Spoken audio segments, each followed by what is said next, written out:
की, सच्चिदानंद भगवान की।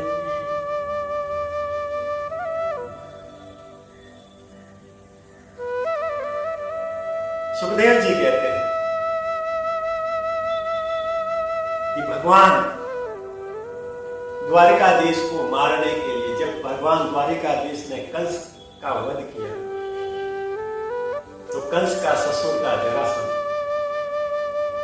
जरासंध ने अपने जवाई कंस की मृत्यु का प्रतिशोध लेने के लिए 17 बार द्वारिकाधीश पर भगवान श्री कृष्ण पर आक्रमण किया, परंतु हर बार पराजित होकर लौटा। कृष्ण जानते थे कि ये जरासंध बड़ा ही बलशाली है, ये बल से तो ये इसकी मृत्यु नहीं होगी, इसको छल से मारना।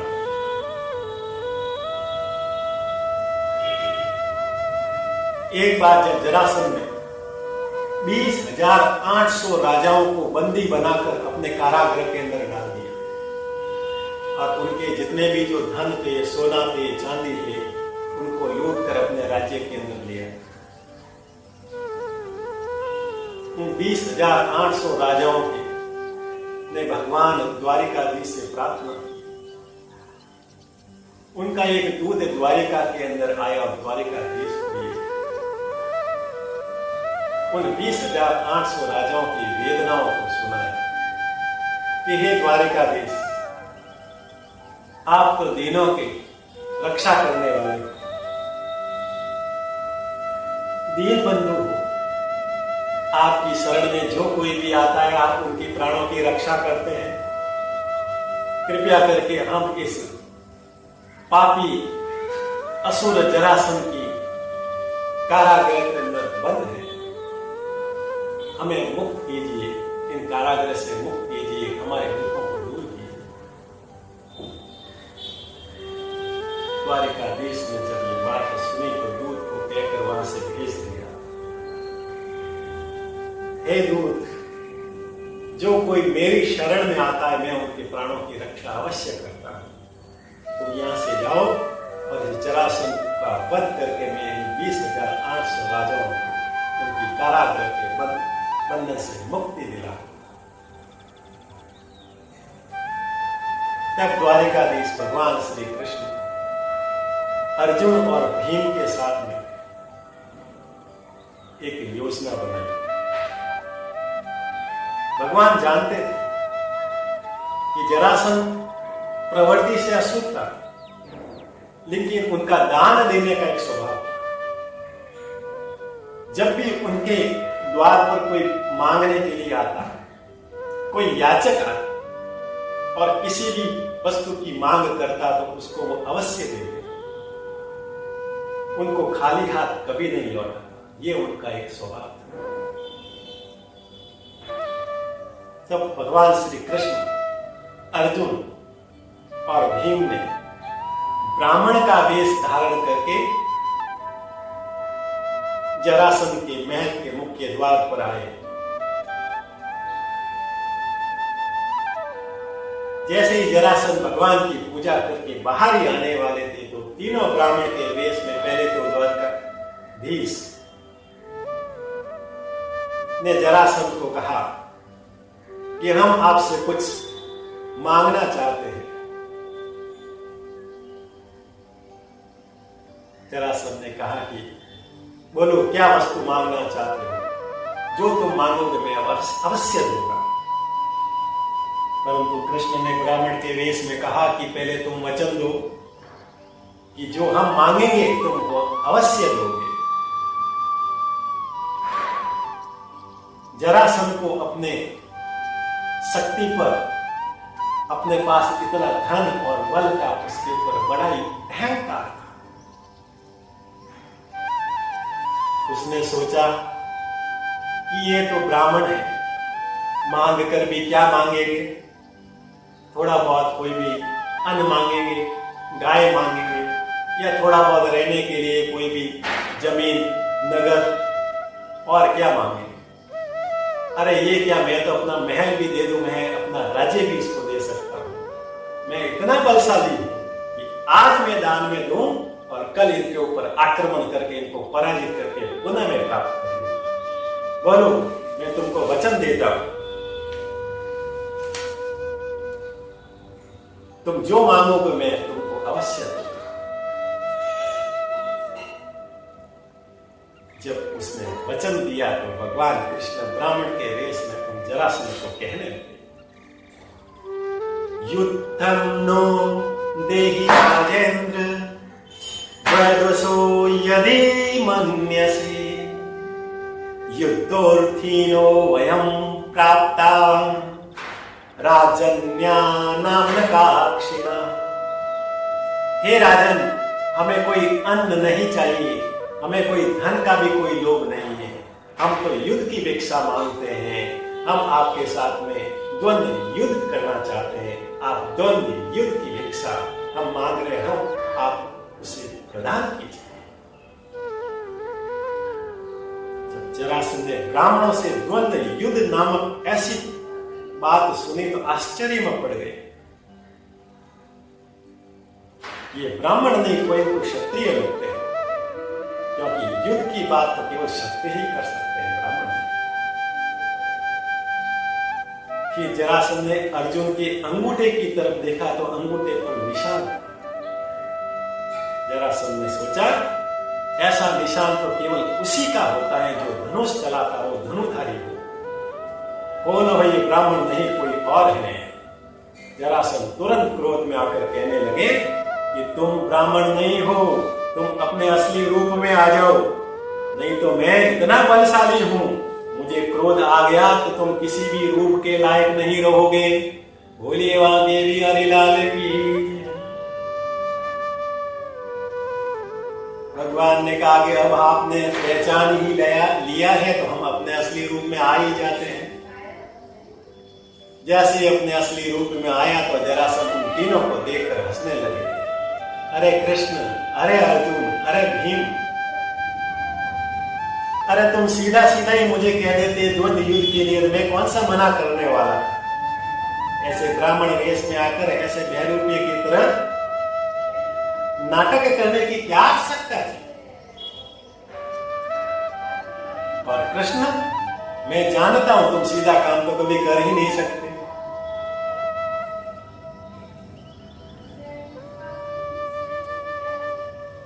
तेरा जन्म भी हुआ था कहां पर हुआ? जेल में।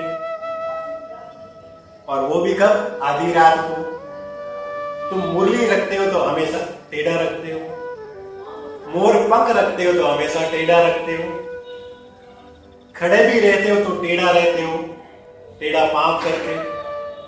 और तुम्हारा नाम भी जब पुकारते हैं तो होठ और जीभ टेढ़ी हो जाती है। तुमने जीवन पर कभी सीधा काम किया ही नहीं है। अरे तुम ऐसे ही सीधे सीधे कह देते तो हम ऐसा ही युद्ध कर लेते। कृष्ण ने कहा, अब राजन, हमारी प्रशंसा तो बहुत हो गई है, हमने युद्ध के लिए आपसे भिक्षा मांगी है, अब युद्ध कीजिए। और आप तो वचन दिया है, आप वचन से मुकर भी नहीं सकते। राधे राधे। जरासंध हंसने लगा और कहने लगा, द्वंद्व युद्ध तो मैं अवश्य करूंगा, पर तुमसे क्या, तुमसे मैं क्या युद्ध करूं? तुम्हारा क्या भरोसा? तुम युद्ध समाप्त हुए बिना युद्ध से छोड़कर भाग जाते हो। तुम तो रणछोड़ हो, तुम्हारे साथ युद्ध करने का क्या लाभ?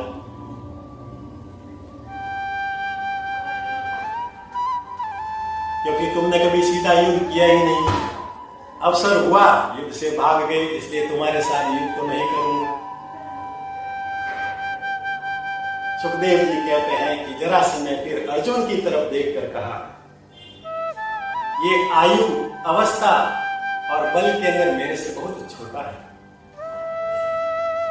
इसलिए मैं इसके साथ भी युद्ध नहीं कर सकता। युद्ध तो बराबरी वालों के साथ में किया जाता है। फिर भीम की तरफ देखकर कहा, ये मेरे समान थोड़ा बहुत बलशाली दिखता है, हो सकता है कि युद्ध के अंदर घड़ी दो घड़ी मेरे सामने टिक जाए।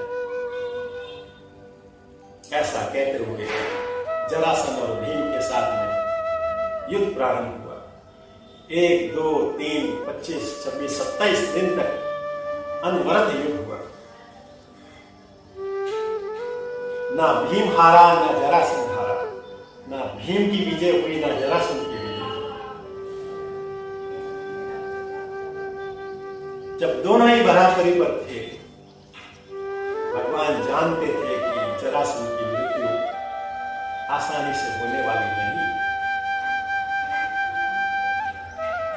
तब भगवान श्री कृष्ण ने भीम की ओर इशारा किया। भगवान कृष्ण ने जमीन से एक लकड़ी का तिनका उठाया, उनके तिनके को 2 भाग कर दिया। भीम ने भगवान के इशारे को समझ लिया और जरासंध को पकड़कर पहले ऊपर से नीचे गिराया, फिर शरीर के दोनों टुकड़े करके वहां पर फेंक दिए। और जैसे शरीर के दोनों टुकड़े किए, दोनों पुनः जुड़ गए और वो जीवित हो गया। भीम जैसे जैसे जरासंध के टुकड़े करते, जरासंध पुनः जुड़ जाता और पुनः जीवित हो जाता। भीम ने भगवान श्री कृष्ण को कहा कि ये क्या माया है, मैं उनको मार रहा हूं, उनके शरीर के टुकड़ा कर रहा हूं, फिर भी वो जुड़ रहा है। सुखदेव जी कहते हैं, राजन, बृहद्रथ नाम का एक राजा था। उसने काशी की 2 राजकुमारियों के साथ में विवाह किया। बहुत वर्ष बीत जाने के बाद भी उनके किसी भी प्रकार के पुत्र की प्राप्ति नहीं। तब उस राजन ने चंड कौशिक नाम के ऋषि की सेवा की। वह ऋषि राजा की सेवा से प्रसन्न हुआ और उनको फल दिया और कहा कि यह फल अपनी पत्नी को खिला देना, बहुत ही बलशाली पुत्र की प्राप्ति होगी। पर ऋषि ये नहीं जानता था कि राजा की 2 पुत्रियां हैं। पर राजा ने उस सेब को, उस फल को 2 भागों में बांट दिया और दोनों ही राजकुमारियों को खिला दिया, अपनी पत्नियों को खिला दिया। समय के साथ दोनों ही गर्भवती हुई और 9 महीने बाद दोनों ने आधे आधे मृत पुत्र को जन्म दिया। ऐसे विचित्र पुत्र को देखकर राजा और उनकी पत्नियां भयभीत हो गई, डर गई और लोक लाज से डरने के कारण अपने सिपाहियों को कहा कि इस दोनों मृत आधे आधे बालक को जंगल में फेंक कर आ जाए। जब दोनों को फेंक दिया तो वहां से जरा नाम की राक्षसी गुजर रही थी। उसने उस दोनों मृत छोटे आधे आधे बालक को जब देखा, उन दोनों को हाथ में पकड़ा और दोनों को जैसे ही आपस के अंदर जोड़ा, दोनों के अंदर प्राण आ गए और बालक जीवित हो गया। बोले मां के बिहारी लाल की। जरा नाम की राक्षसी ने उसको दोनों को जोड़ा। जोड़ने को संध कहते हैं, संधि कहते हैं, इसलिए उसका नाम जरासंध पड़ गया।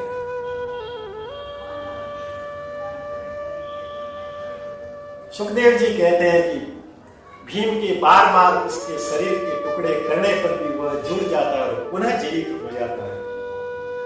द्वारिकाधीश को कहा कि ये क्या माया है। तब द्वारिकाधीश ने कहा कि कल प्रातः काल जब युद्ध प्रारंभ हो जाए तो मैं जैसा इशारा करता हूं तो वैसा ही करना।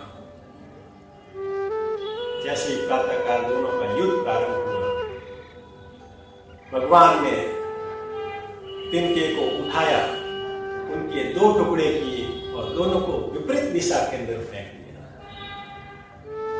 भीम ने भगवान के इस इशारे को समझ लिया और पहले तो जरासंध को ऊपर उठा कर नीचे पटका, फिर दोनों शरीर के 2 टुकड़े कर दिए और दोनों को विपरीत दिशा के अंदर फेंक दिया। अब वो पुनः जुड़े नहीं और जरासंध की वही मृत्यु हो गई। बोलिए भागवत भगवान की।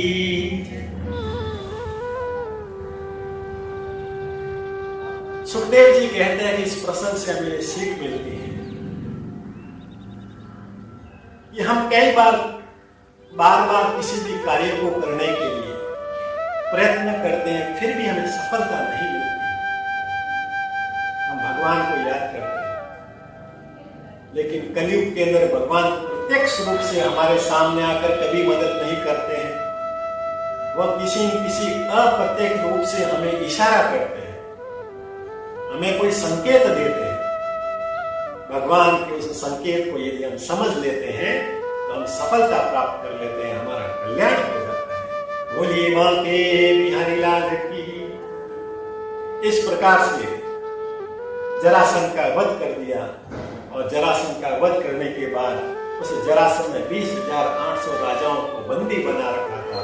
भगवान उसको कारागृह से मुक्त कर दिए, सभी मुक्त हो गए, सभी आनंदित हो गए और द्वारिकाधीश की स्तुति करने लगे। कृष्णाय वासुदेवाय हरदे परमात्मये प्रणत क्लेशनाशाय गोविंदाय नमो नमः। हे कृष्ण, हे वासुदेव, हे भगवान, आप प्रणजनों के क्लेश करने वाले, आपको हम बारंबार नमस्कार करते हैं। इस प्रकार से जरासंध की मृत्यु होने के बाद जरासंध के पुत्र सहदेव को राजा बनाया गया, और सहदेव ने अपने पिता के जो जरासंध के जो सोने का जो मुकुट था उसको पांडवों को भेंट कर दिया। इस प्रकार से राजा सुखदेव जी कहते हैं, हे राजन, मैंने तुमको पांडुरंग की, काशी नरेश की और जरासंध की मृत्यु का विस्तृत वर्णन सुनाया।